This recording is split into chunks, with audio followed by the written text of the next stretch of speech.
Welcome to the Drum Set Shrink podcast. My name is Stefano Ashbridge, and this is a show about drummers, drumming, and the challenges that come with playing the drums. These are my thoughts on electric drum sets. I have students regularly ask me about electric drums, mostly because they need to practice quietly or they don't have a lot of space to practice. And in general, that's how electric drums are thought of, not to replace acoustic drums, but more of as a practice tool. But I think that's changing with companies like DW and Zildjian offering full-fledged electric drums that look and feel like acoustic ones.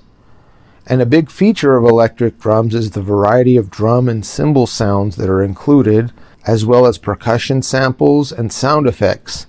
And depending on the drum set you get, you can customize those sounds and even import your own. For what it's worth, I've always thought of electric and acoustic drum sets as different instruments, much like electric guitar and an acoustic guitar.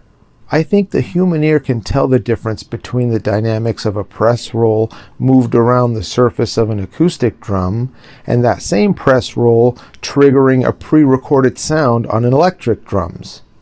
But with improving technology, multiple trigger zones, and sampled sound variations, that may change in the future. So if you're in the market for an electric drum set, here are some things to consider. You can obviously get drum sets at a varying price tag, anywhere from say $500 to $8,000. And depending on how much you want to spend, that will determine what bells and whistles you get with your drum set. The less expensive ones come with rubber pads that you strike, but if you can get ones with mesh heads mounted with hoops that you can tension, that will give you a more realistic feel. And that also goes for the feel of the cymbals. The less expensive ones are rubber pads, and on the other end of the spectrum, the new Zildjian electric drums come with actual low-volume cymbals for a realistic feel. I'd also say to check to see if there's a trigger sensor on the rim of the snare if you want to play cross-stick sounds. Also check for the sensitivity playing open and closed hi-hat barks or splashes with the hi-hat foot.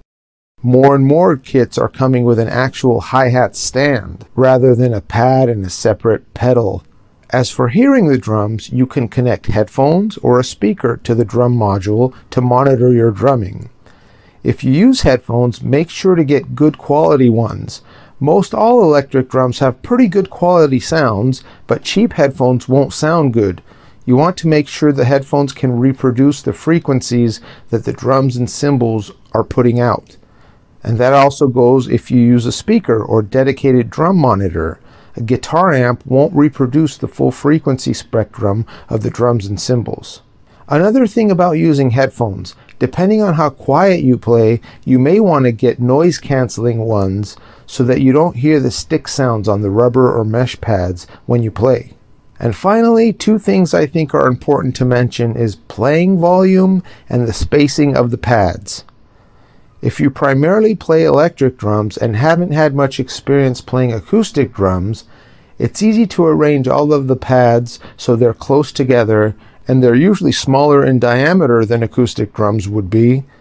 So when you do get on an acoustic drum set, you find that you have to travel a lot further to move from drum to drum.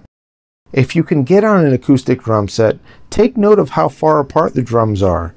I recommend setting up the electric pads that far apart so you won't have any trouble switching back and forth from electric to acoustic. If you don't have access to an acoustic kit, try to visit a local drum shop to see if you can play one there briefly. And that's the same for the volume of the pads you strike. It's easy to just turn up the volume on the electric kit so you barely have to strike the pads, but when you play an acoustic one, you'll have to adjust how hard you strike to get the same volume level. Again, play some acoustic drums and take note of how loud they are for the way you normally play, and set your electric drums to that volume level so that you control playing louder or quieter by how you strike. And that's all I have to say about that. Thanks for listening. You can find me at drumlessonsinla.com. My name is Stefano Ashbridge. Until next time.